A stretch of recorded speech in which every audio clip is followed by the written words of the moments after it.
All right. Welcome to the Ronald Diltz II podcast show. Today we have the wonderful Jessica Cobine with me today. I'm super excited to have you, Jessica. How's everything going on your end? Welcome to the show. Thank you for having me. Everything's going well. Awesome. So I usually like to start the show with an icebreaker. Our icebreaker for today is, do you remember how we started working together? Well, there's actually two different versions of this Oh, because oh, oh, oh. So you got the me. I'm learning something right the now. the first version is we met back when you were my friend Tanya's career counselor, Wow. I all the didn't even way remember like that. 2015. What? Are you serious? Oh my goodness. And you were filling in for Wow. my career counselor. Whoa, that is So it's crazy. been a while, but then I we don't had even remember that. You never reminded me of that situation, that we had already met. Like, I'm just like, wait, what? Wow. and then we reconnected in 2019 when I was working as a work study for DCBS. Yes, yes. Now, of course, I do remember that because you helped me out so much. You were the first person to help me with my courses, in the DCBS program. And I tell you, you spoiled the heck out of me because after that, I was just like, I need help, guys. You know what I'm saying? I need help. So I don't even know how I made it before you became a part of our department, but it was so great to have you in that season. And it pretty much prepared me for the future because everyone that comes on, I always remember that experience because I'm like, hey, I know Jessica didn't do it like this, so it's kind of like when I'm training them, I'm pretty much training them as you were, for me, helping and assist me the way you did. So, but thank you so much. It's so amazing to have Well, you on, working with the DCBS department. We've been able to connect in so many ways prior to you coming on full time, and you just been doing epic stuff for us and for our students. So I'm just super excited. We're truly blessed to have you, Jessica. I'm So very I know glad I to don't be say it here. enough, but I'm letting you know. So yeah, but thank you so much, Jessica, for taking time out of your busy schedule to be on the Run the Second podcast show. My first question for you: are you ready? This is the one that we always like. Man, this is kind of it's probably the question that we ask for this type of show all the time. What made you want to start a career, in the film and television business? Okay, so this is a little bit of a ride. I already know. I wanted to be a software engineer Oh, wow. and Okay. go into Okay. computer programming. Mm-hmm. And so I took a technology class in middle school, and it was not technology at all. It was all Oh, filmmaking. oh, wow. So a Totally different. zombie cheerleader, Halloween horror special later, I was in a film festival and went, this is what I want to do. Because Wow. it was so neat getting to do all of that and working with the different people Mm-hmm. that were in my class at that time. And I really enjoyed editing and how it got the different pieces together to tell this story.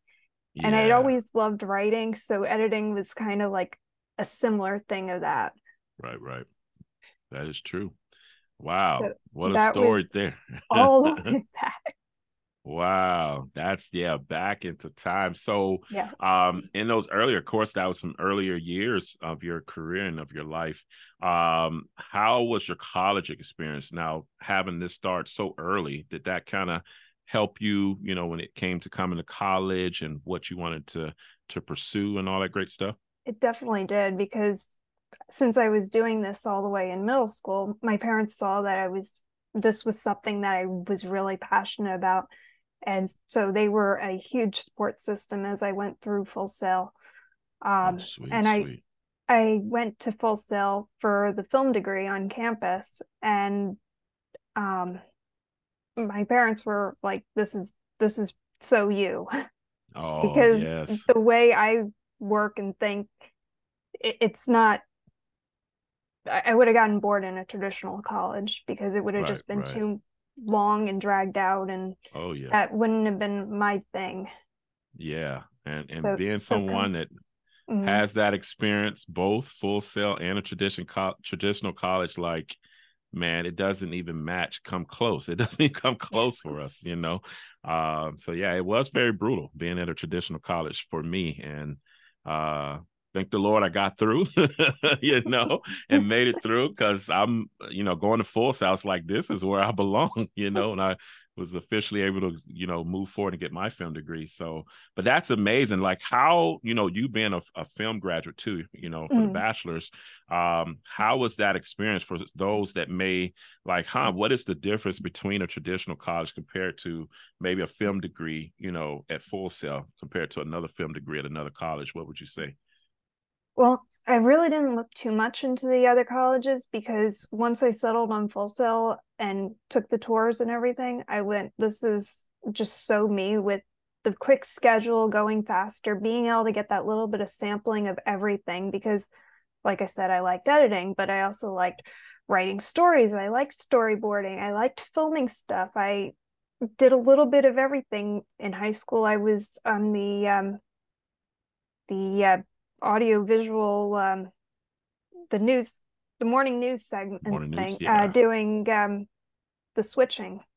Sweet, So sweet. yeah, and then I wired the whole studio at my high school and everything with my friend. The two of us did all of that. So I was already coming in with a little bit of doing everything, and I wanted to learn more of everything, because Yeah. I wanted to have it. Right, And right. I didn't feel like having the traditional college would have let me put my fingers into as many pots and go, I want to try this, I want to try that, I want to have Yeah. that little bit of a taste of everything. No, that's great. That's definitely Full Sail, because that's exactly the experience that I received going there, just learning everything. Now, we both have two major things in common. We both have a film degree from Full Sail, and we both have a creative writing master. So Yes. tell us about your experience in that program, and how did it, you know, help you move forward in your career? Well, after graduating, I graduated in 2015 with the film degree. So I had a little bit of time before I started my creative writing master's. I worked in Florida for film, and my mom said, you're here, you're close to campus, you should just take the degree now because you always talked about it. Do it now while you're here. And I've Yes. been really lucky and really blessed to have such supportive parents on every step of my journey.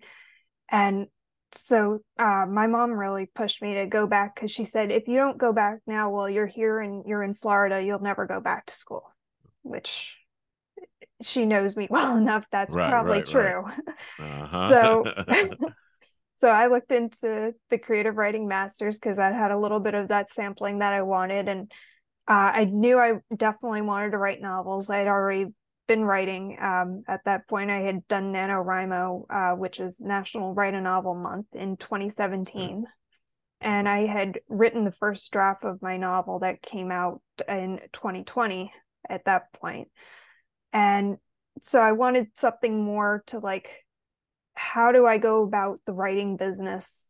Because I was in that sort of limbo of, I don't know what to do right now with this. I have this manuscript. How do I get it to somewhere that I'm actually proud of and can sell it? And what's my different paths and options? I had been to writing conferences and all, and it just, I needed a little something more, and I needed another support system, Yeah. which was what I found with my class, actually, in creative writing masters that I went through. We all still talk and keep in touch, which is really great. That's amazing.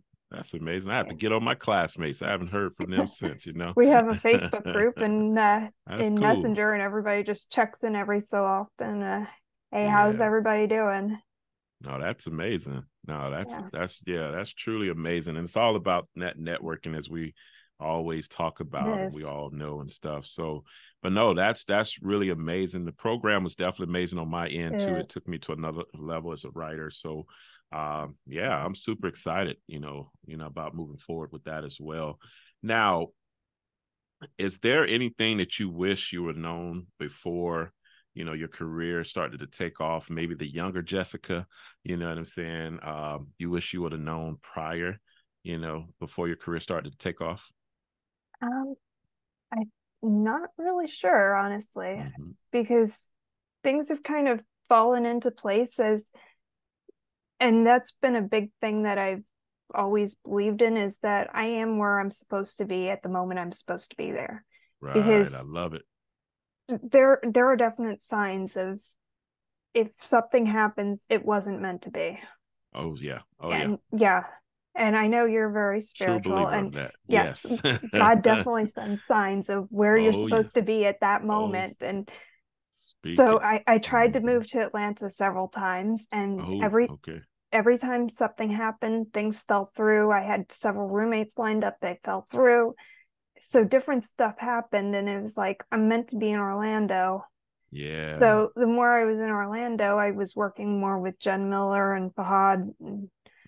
And Sweet. when there was an opening for the work studies, when I was coming back, Mm-hmm. um, I was talking to Kyle Frazier, and I was like, this is something I'm considering. And he said, well, you're definitely signing up for the master's because we need a work study in DCBS. There you go. There you go. Yes, I am. Wow. Talk about meant to be. Yes, I'm a true believer of that. Um, Things happen for a reason. It's Mm-hmm. to the point now, when we graduate, Jess, we be like, we're stressing, trying to get a job, trying to figure out Yeah. what's the next steps. Some people are blessed to just get stuff happens. Yeah. But some of us, we have to work and we stress a little more. I know with me, it was kind of like I got to the point where I am now, especially with my faith. It's kind of like, if God wants me to have something, he'll send it. I don't even have to go look Mm. for it. And as soon as I let that guard down, like, opportunities come when they supposed to come, Yes. because sometimes I don't know what's going on with the family, what's going to happen, and the busy schedules and stuff. So things I notice they slow down in those seasons, but then they speed back up. And so yeah, so I'm proud of you, and just amazed at the things that you've been doing and Mm-hmm. continue to do. So but yeah, you're supposed to be here. I'm a true Yes. believer of that as well. So, but thank you, man. Thank you for everything on that. Now let's see. What were some of the jobs that you had to do prior to your career really taking off in the entertainment industry? Were there any odd jobs that you had to do? Honestly, not really. Mm-hmm. I kind of stuck once I got started on film. I kind of single-mindedly focused on film. I mean, I taught at a film camp, which, Oh. well, it wasn't film on set, what I was wanting to do. It did give me a lot of experience towards doing this at Mm-hmm. in DCBS, which was not something I thought of at the time, because teaching wasn't something that I really went, oh, that's going to be me. Yeah. But I kept falling into all these teaching positions along the way at different Right. camps. And so Wow. Right. in high Getting you school, I ready. taught at a lot of science camps. Mm-hmm. I did a lot with STEM and the different STEM being science, technology, engineering, and math. Um, I did a lot with that in middle and high school. Yeah. Um, so there were a lot of different camps during that, teaching like chemistry and computer Whoa. skills and stuff like that. Yeah. Because I went to the state science fair 2 times and placed both times, and then went to the regional science fair and just barely didn't get. I placed, but I didn't get Yeah. quite enough for state that third Mm-hmm. time. But so that was a big part of my life already. So I was already Wow. kind of narrow minded on technology and film and Yeah. writing, and knowing that that was what I wanted to do. That was the thing I was going to. And again, being really grateful for my supportive mother going and saying, you Yes. don't have to go and do the weird jobs, jobs that aren't the stuff that you want to do, like going out and getting a job at Burger King or something like that, that would not make me happy and not help further what I want to do. Yeah, no, that's amazing. It's always great to have supportive parents too. Definitely. One, it comes from supportive parents as well, and it makes a huge difference, It when really your does. parents are on board. Yeah, and so, but no, that's really amazing. That you have a mom like that. But yeah, would you say, how did you get your first film opportunity? Um, the first film thing, well, the first film one was after graduating, was from being a work study and going through and constantly being in, at the time it was film production 1 and 2. I'm not sure what it's called now at this point, Yeah, but it was the class that was formerly 16. 16 on it. Um, Yeah, I believe it's called film production. I think you're right. Maybe it might unless be it's called changed that still, again. unless it, But yeah. yeah. But I was constantly in there all the time, and That was man. That's my so family I there. got, yeah, I got offered a job like 3 days before graduation for Wow. doing a commercial in there. And then a couple months later, I got a call from another of the teachers from that class that said, "There's a Disney shoot. Are you Oh, available? Can I pass your name along?" And that's how I met Jen wow. Miller, and it was Wow. working for them. And then once I knew them, Yeah. things just kind of kept, Talk about a blessing in yeah. disguise there. I mean, like, first, and that was my next question. How did you get your first major production? You just told me right there, with Disney. You know what I'm saying? Was that Yeah. one of the bigger ones? Well, your first Um, biggest one, right? You would it, say? it was best day ever, so Wow. it was pretty good. Yeah. Pretty good. Yeah. And to Um, work with the wonderful Jennifer Miller, yes. I mean, you set once, she falls in love with your work because she works, a lot in the industry. We're still trying to get Jennifer Miller on the episode. So, hopefully she'll make some time for me. So if you're listening, Jen, I'm putting you on blast. But yes, no, but we're going to get Jen on here too. But no, that's amazing. And after that, I mean, the doors just started opening. It's all about that networking. You did such a great job with the 16 millimeter family. Was Jason Boett one of the ones that you were working with? He was one of the ones there. I was constantly in his office during Man, the that's one of my Bachelors. mentors there. I don't give him enough credit, I but was that's one of my there all the mentors there. time That's my asking him big brother. questions, picking his brain. Yes, man. I He brought is in my so amazing. giant binder for every production, going, "Help, please." Wow. Yeah, last time me and Jason Boett, the Mr. Jason Boett, we met for lunch. It's been a while. We're due for lunch, but I remember him blessing me with the Save the Cat book. And Oh, that book changed my life because I think I just either finished the creative writing masters or I was in the program. And he was like, "Ron, you got to take this book. I'm giving it to you." And mm, I never looked at writing the same after that. And I was just like, it just blew my mind. Like, I didn't even know. Like, I used to be one that just get in there and write. Whatever God gives yeah. me, I'm going to write it. And I mean, I was able to come up with some stories. I did plays, I did shorts, but I never knew this thing called beats that most films follow. You know what I'm Mm, saying? And so that was just mind blowing to me. It was just kind of like I was becoming a writer all over again. And so, of course, my mind just started going crazy about it. And I started making my own type of formula using what I've learning, through that book and all the other books. I probably bought all of them after that too.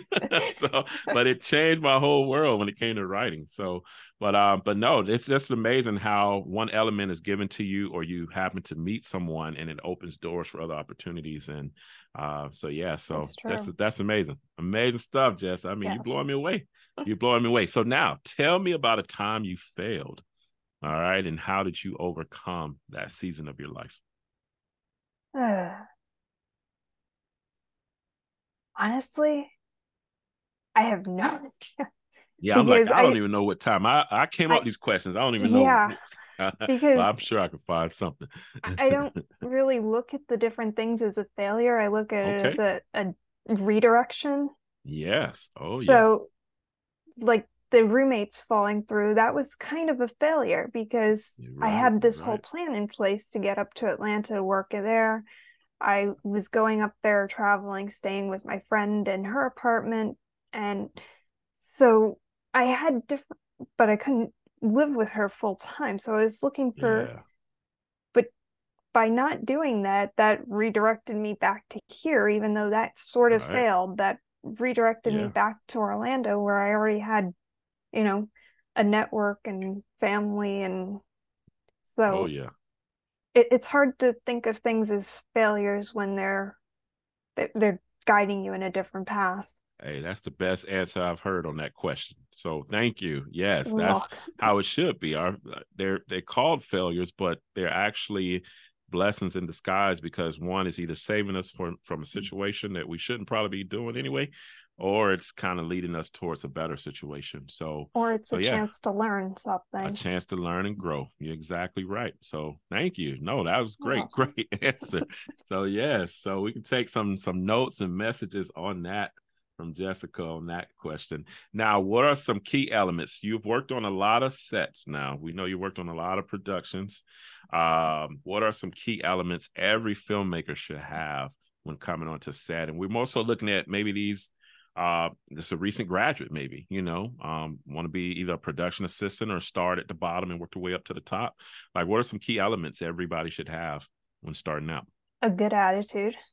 Oh yeah. Uh, be willing to do stuff, be willing to help out, but also know where those hard boundaries are for you on stuff that you don't feel comfortable doing, Right. because you can get yourself into situations that could get you in trouble, and that can go, and if you don't trust your gut on those, you could go down that path of not being a good filmmaker, good person, good any, what you're trying to do.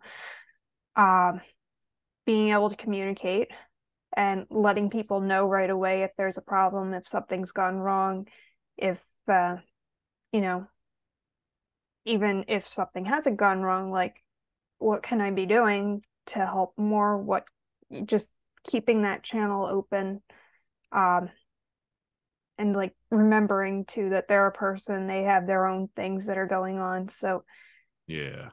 when you let them know that there's something that helps them out too, um, Right. those are Exactly. definitely the two big things that I can think of. Oh yeah. Now, were there any times that maybe you were working on set or on a project and things weren't going as smooth as you would hope they would go? Almost kind of like the roommate situation, right? Yeah. How did you handle that? You know what I'm saying, when it came to a situation like that? Uh, honestly, depend on the situation. I would, if it was somebody that I could talk to, that I do right away, hey, is this something that's going wrong? Is it just me? Checking that gut instinctive, is something not right? Yeah. Um, trying to get in there to see if there's something I can do to help to make it smoother. Uh, letting them know if there was something that was definitely wrong. Like, there was one time, I was on a production and they had me in control of the walkies, keeping track of all the walkies. It was like 150 of them, which Wow. was a lot. Yeah. And one of the producers pulled me out of the walkie room and wanted me to go on runs. There was nobody else in the walkie room. And so I went to the other producer that had signed me there and went, is this really, is this what you want me to do? Because nobody's going to be watching these, and the walkies are expensive, obviously. Hmm. And if they go missing, I was going to be blamed for it Right. anyways. Right. So Exactly. what do you want me? Do you want me to go on the runs? Because I just need the second opinion. And she was like, Yeah. there are other people that are supposed to be doing the runs. Why are they Oh. sending you? Oh. Oh. So it's just, you know, communicating and getting that second, Communication. yeah, that second Yeah. opinion. No, that's great. Yeah. And that was very smart of you to do that, because, oftentimes we have this big project that we're working on. And we're just, whether it's we're trying to be perfect, or we Mm, want to just, we know the producers, if they want something from us, we're just jumping and ready to go. But it's good that we're like, hey, let me get a second opinion, the person that put me here, and make sure they're covered, and a lot of yeah. times we forget to think in that way. So I know that's great. That's some really great advice there. So yeah, but wow, 150 walkies is a lot of It was walkies a to be big keeping an eye set. It on. was a 24-hour run set. Wow. So Yeah. it was crazy. Did not shut down for 3 weeks. Whoa. It was a That's not. Ooh, 24/7 shoot, and it wow. was intense. So there were like three of us on the ships for walkies, and nobody had come in yet for to cover Oh, the room. And I was like, uh, that's a yeah. little iffy because it was covering for everybody. If Right. somebody came in and needed a battery right away, that was going to hold up everybody. Yeah. And it did Now, hold up everybody if somebody was not there. right, right. Now, in a situation like that, did the producer that you were under handle that situation for you where you didn't even have Yeah. to say anything? Yeah, I cool. once I talked to her, she went, "I'll go talk to him. You stay here." Gotcha. Yeah. So yeah, so that's pretty much the best way to handle something like that. It's always great to talk to the person that's, you're under first and make sure Mm. they approve or that they can at least have somebody cover if they want you to leave your base. So no, great advice, Jess. Great advice there. What would you say was your favorite production? Like the production that was just like, I'm living the dream. This is what I want to do the rest of my life. What production would that be? Those Disney shoots, obviously. I mean, Obviously, right? those were great. They're like Disney, Every right? time they've been, yeah, because there's something really magical about being on the other Almost. side of doing all that, just because Yeah. it's a side that you don't really get to see as a guest, and Right, going right. around carrying the, yeah, all that equipment into the parks, and it's like, this is really Uh, neat. oh yeah. I think the favorite one was, it was a midnight, overnight, where they were putting up the Christmas lights Mhm. in Magic Kingdom, Wow. and watching the sunrise and everything. And I almost didn't accept it because I had another job the next day that I only got Ooh, like 3 hours of sleep between that one wow. and the next one. But I am Wow. so glad I did because it was just such a neat Yeah. experience. And how many people really get to go and say, well, I got to film that in the middle of the night? Right, right. In the middle of the night when no one is there but the workers. Mm. That's amazing. So yeah, so what an experience. What advice can you give our listeners who's getting close to that graduation time? Usually we're looking at maybe 3 months out, close to the three to, in that Yeah. window. What advice can you give them when it comes to trying to get jobs in the industry? Keep an open mind because I did not start off going, I want to be in camera. I want to do anything involving camera. I started off with, I wanted to be an editor. Right. And then I want to go and be an AD. I want to go to the New York DGA trainee program. And that's Oh what yeah. I Oh was yeah. going to do right after Full Sail. And that actually things kept falling through. Things kept happening that I went, I'll stay. So that was Wow. another time of that door closed and went this way. Yes. Come this way Come this instead. way. Right, right. Oh man. So yeah, so But yeah, that's just amazing. keeping that open mind, you never know what you're gonna fall into and what niche you're gonna go. This is it for me. This is the thing I actually really love and enjoy. Yes, I love it. I love it. So, Jessica, recently, I don't know how recent, maybe in a few years now, a couple of years, you became a published author, right? Yes, By the it's about name, 3.5 years. see, see what I'm saying? Like it just went so fast. It did go very fast. I published right at the start of COVID. Yeah, I was like, this sounds like COVID season time. So Yes, you were it able to just was, get which busy. Perfect. that was the perfect time to begin publishing because there was Yeah. such a big need for books at that point, especially Wow. ebooks, because everybody was staying home. So Right, right. they weren't going out, they weren't, doing all the things that you usually do when the world is open. They were Mm-hmm. staying home and they were reading. Yes, that is like what a great time and Mm. season for that too. And that's probably around the time I started my first podcast show as well. Cause it's kind of like I want to work on some productions. And so, we launched, my wife and I launched God Family Business Podcast, talking about our journey. as parents and things we went through. So yeah, that was the perfect season for that. It was just like, I want to do some productions. We're not producing anything. Actually, I was working on a lot of projects in that season, a lot of media stuff, but no, it was perfect time. I totally was a great understand. time.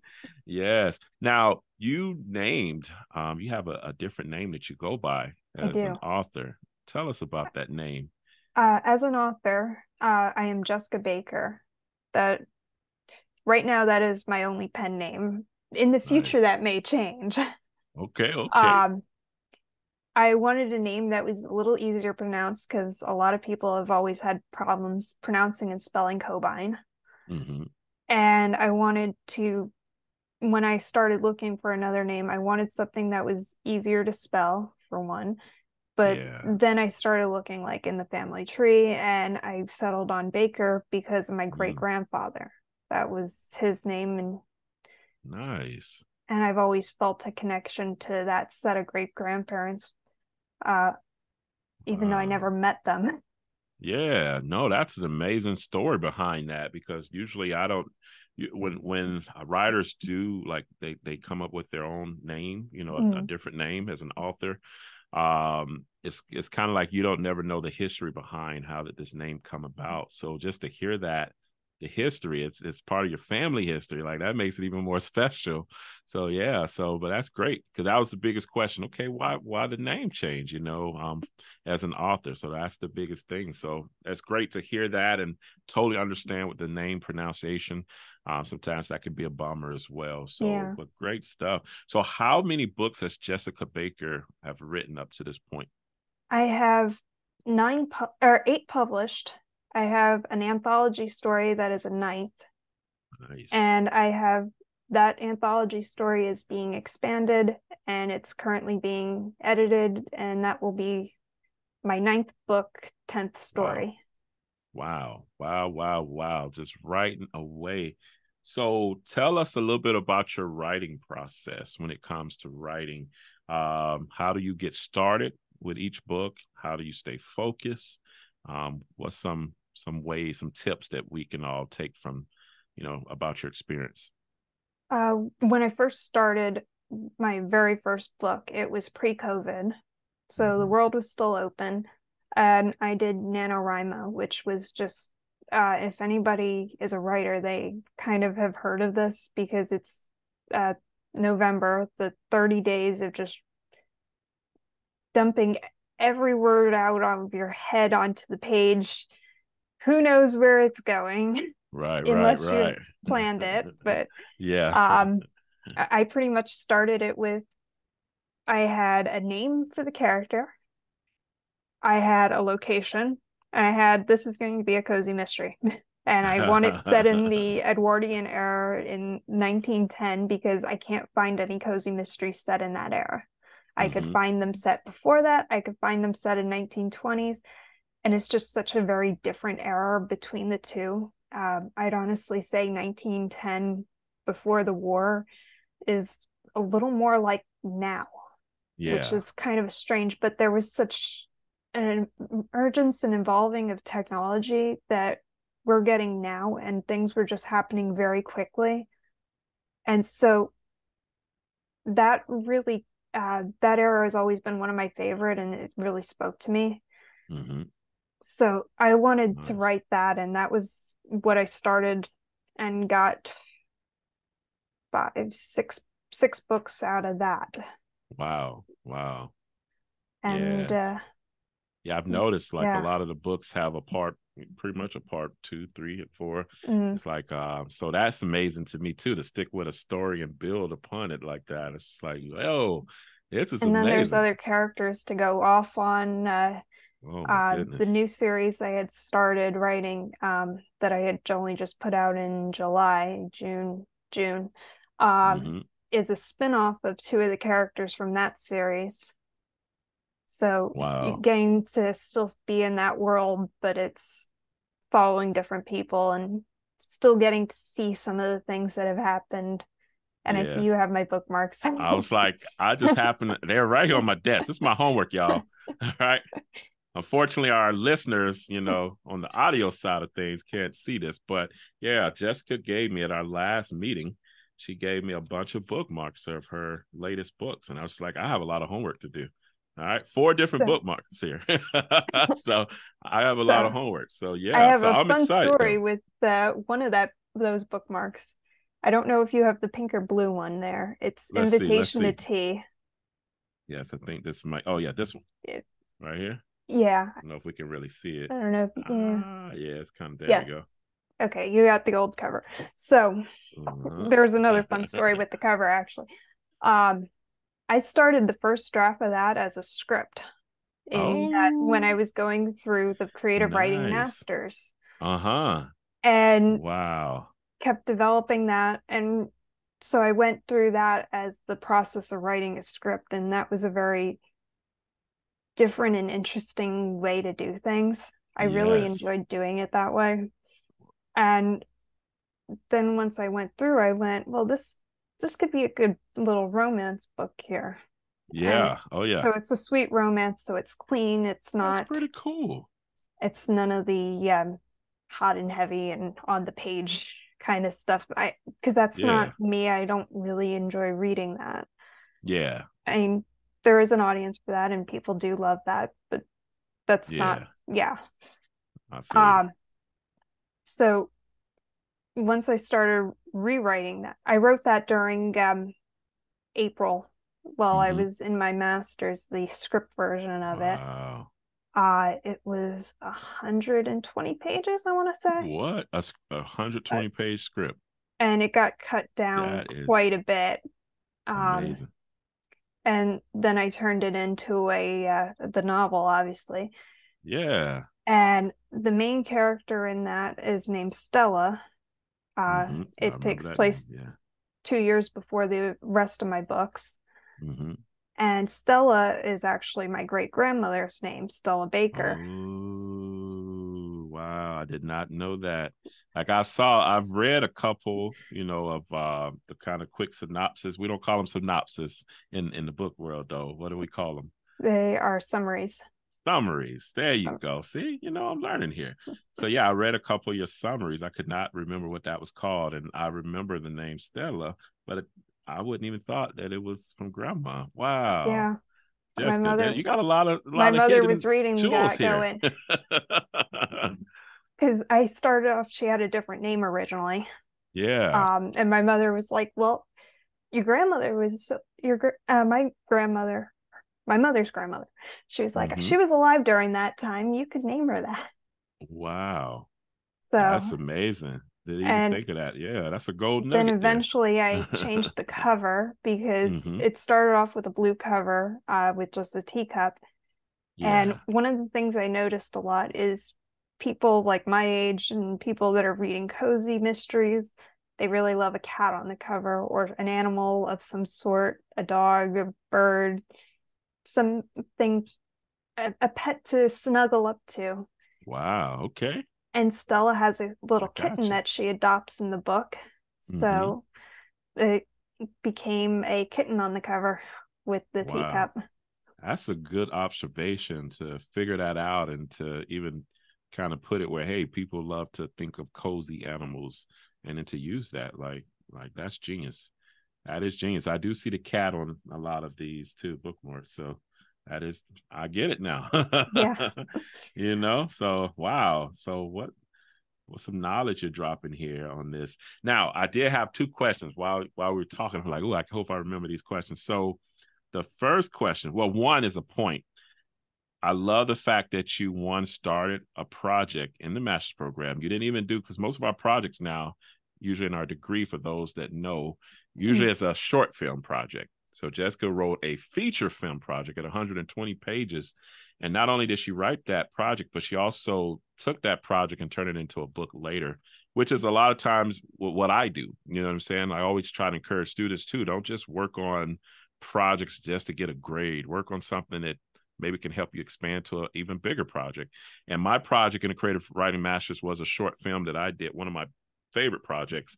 And I, after the program, ended up turning that into a feature, myself, that I wrote. So that is amazing, Jessica, for you to take It one, was a right? short film Yeah. originally. It was the 2 to 3 page script that we had to write. So it was just a Wow. 2 page scene of, uh, well, now she's Stella, having a conversation with her mother. Yeah. And they were talking in the chocolate exhibition at the Franco-British exhibition in London, which was a version of the World's Fair. Wow. That's And amazing. it was just that conversation got expanded and became this whole thing.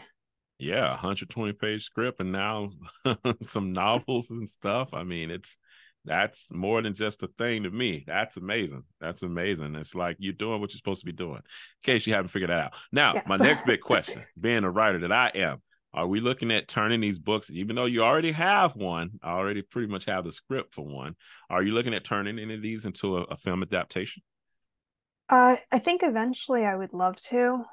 Right now, I don't know if, because they are period dramas, and I am such a big history nerd, I would really be like, these are kind of like my baby.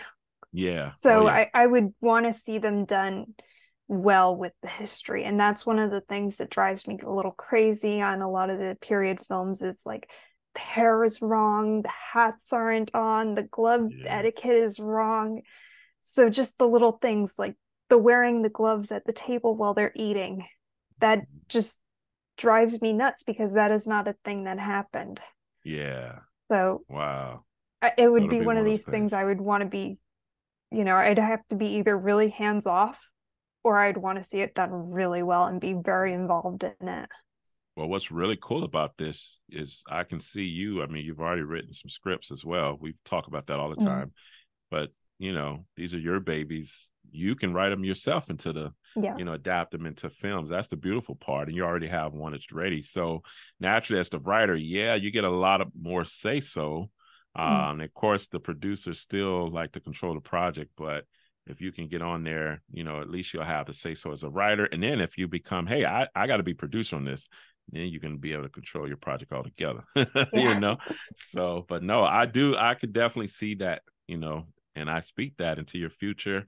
That's going to be exciting to see, one, you continue to grow, as an author, but then also growing in that world as well when that time comes. So I'm excited Yeah. for that, and I'm here, if you need anything. Yes. I always tell my family, you of course family to me, but I'm here if you need anything.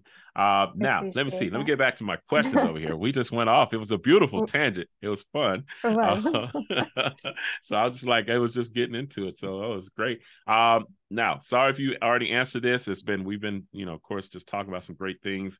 What was your favorite book to write and why? Which one was your favorite, baby? Um,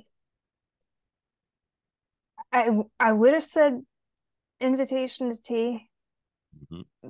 but I really enjoyed writing the one that is in the anthology that got expanded because it was just so different from what I've done so far. Mm-hmm. Um, it's slightly paranormal.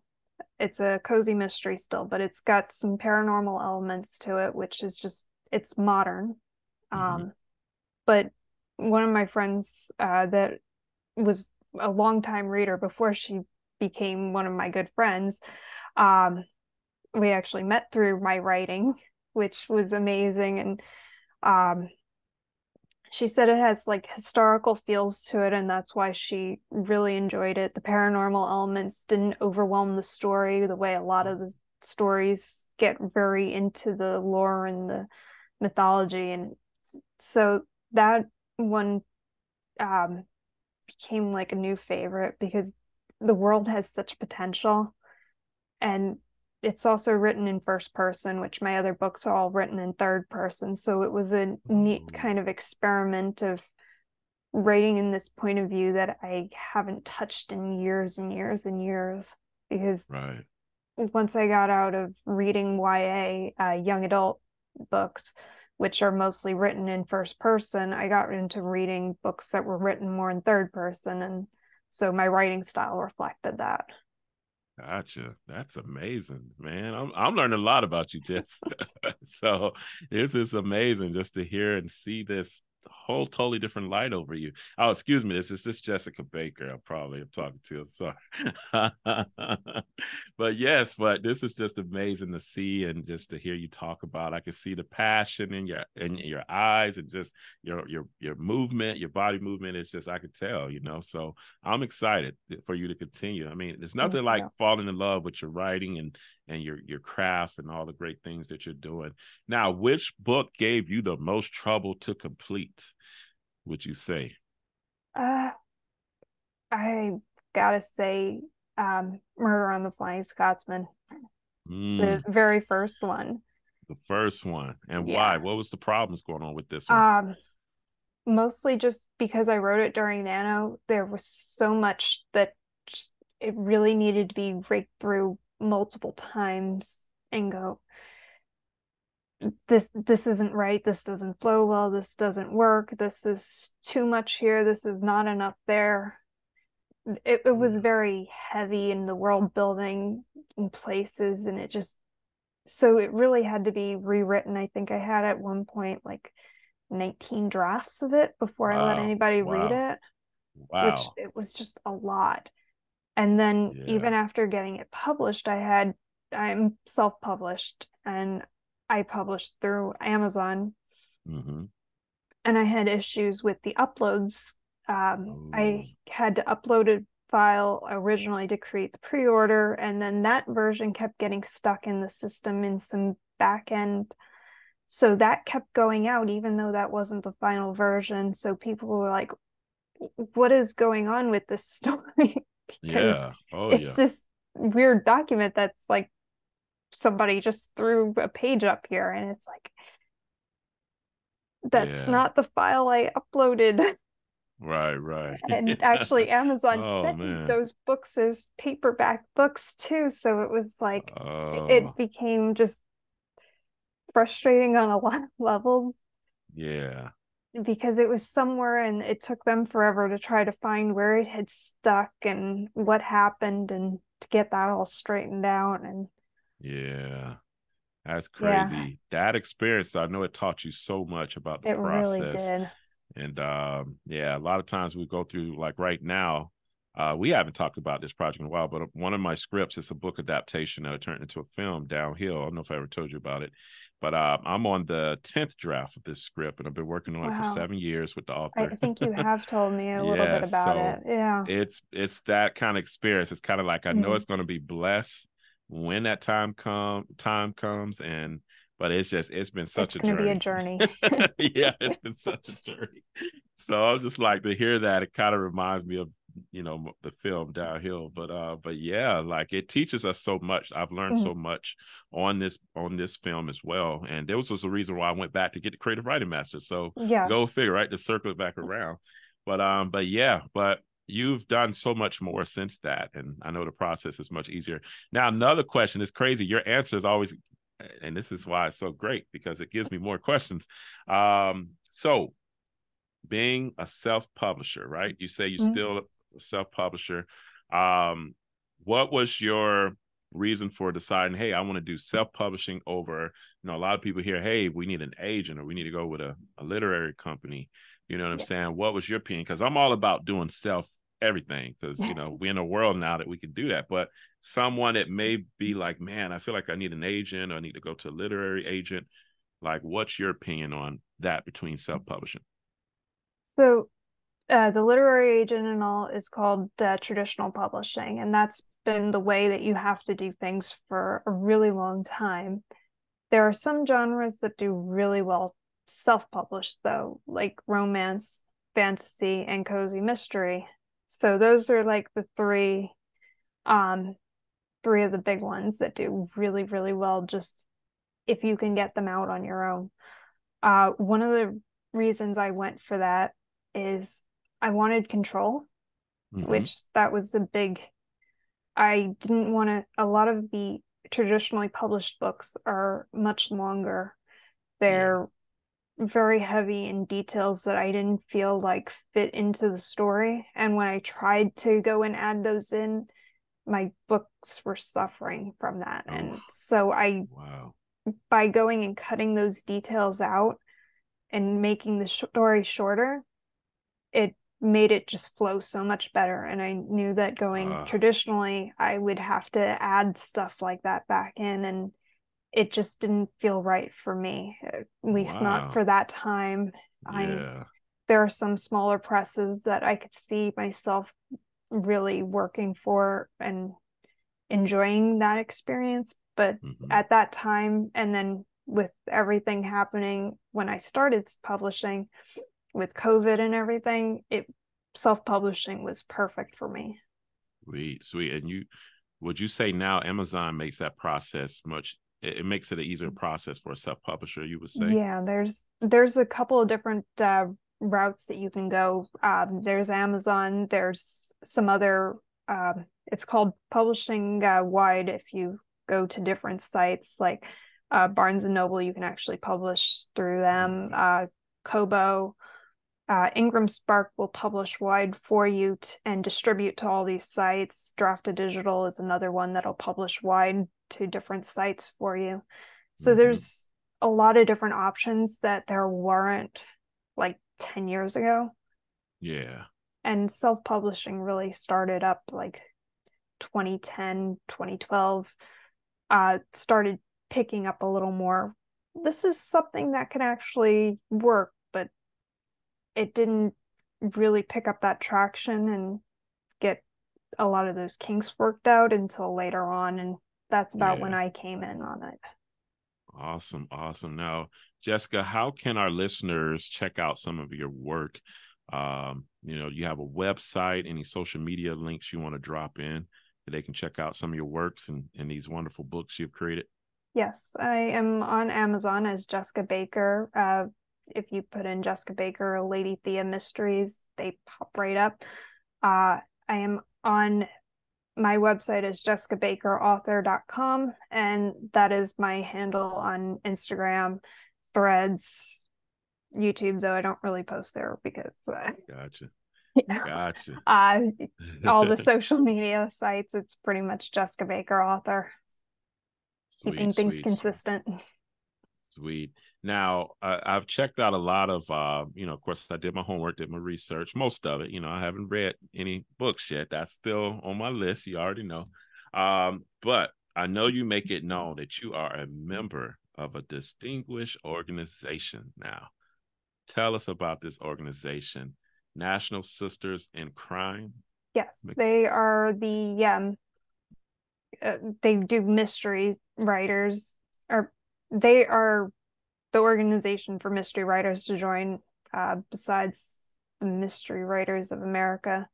They hold one of the major conferences every year. I want to say it's Bucharest. So it's one of these words that has a lot of vowels and it's hard to pronounce. Gotcha. They offer education, though, with bringing in different people. There was a great one on marketing that I went to a couple months ago, and the presenter, she was just phenomenal. And so they have all these different, they have scholarships and grants for people wanting to travel to go to different conferences but can't afford it. And I think it's just phenomenal what they're doing. Yeah, it sounds like an amazing organization. So, but yeah, that's amazing. Now, for someone that, I know we kind of covered this, but just want to make sure I cover all the points here. If someone is interested in publishing a book, what advice would you give them at this point? If they've already started writing a book and all that great stuff, what advice would you give them? Well, if they're a full sailor, the Full Sail Creative Writing Conference is coming up on September 23rd, and I will be there presenting a panel or a workshop on what I wish I knew before I had started to self-publish. Wow, look at that. And there will also be publishing roundtables and different Q&A. So those are some great places to get started. The local libraries are a great place if you have, here in Orlando, obviously, the library here is phenomenal. I love going to all the different stuff that they do. They do this great one in January. It's 2 days, a lot of great guests, a lot of big name guests. A lot of That's phenomenal cool. people come. Then they do another one in the spring, and then they do one right before NaNoWriMo in October. So they do a lot of different with the trade and what to do and different stuff on how to. During the summer, they did like some of the basics of what are you looking for with traditionally publishing. Um, is this right for you? This, are you just looking to get a little more information? That kind of stuff. And that was just really great. And that confirmed a lot of my, was this the right thing of, should I have done this instead? Should I have gone this way?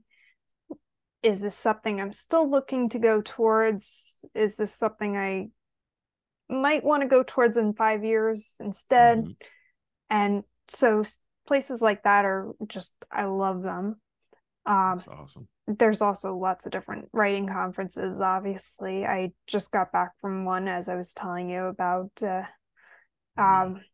It's Orlando Reads Books, which is a primarily self-published and indie author book fest of but it's 2 days of workshops for the authors, and it's just Nice. like all sorts of stuff, like the marketing and the ads. And there was a phenomenal romance panel of like the different like Christmas romance. Even it was just like the ones that you would see on Hallmark, the Yeah. yeah, the fun Christmas movies, but in book Wow. form. And so there's all sorts of different places out there, but you just have to kind of look and see what's available by you. Wow, that's amazing. What's great information.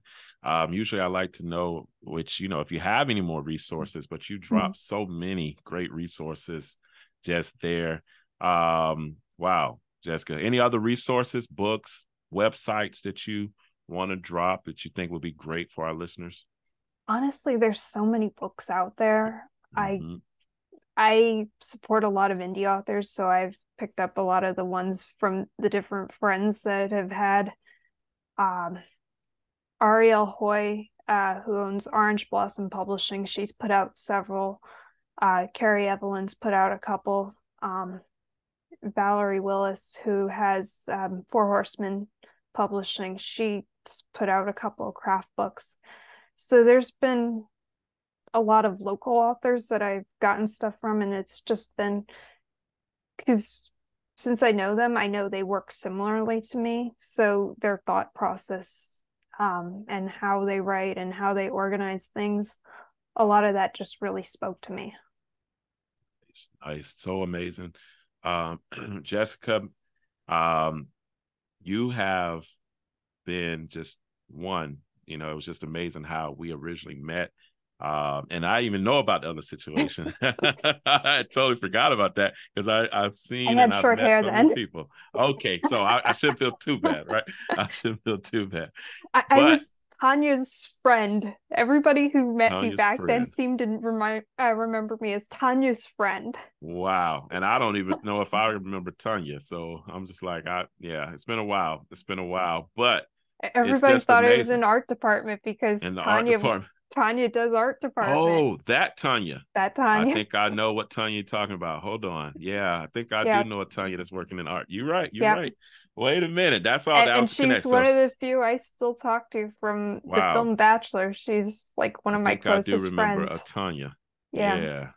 Oh man, that's amazing. And But to and think she's about doing that, great things too. So yeah, yeah. I feel like I don't know if I'm following. What's Tanya's last name? Webb.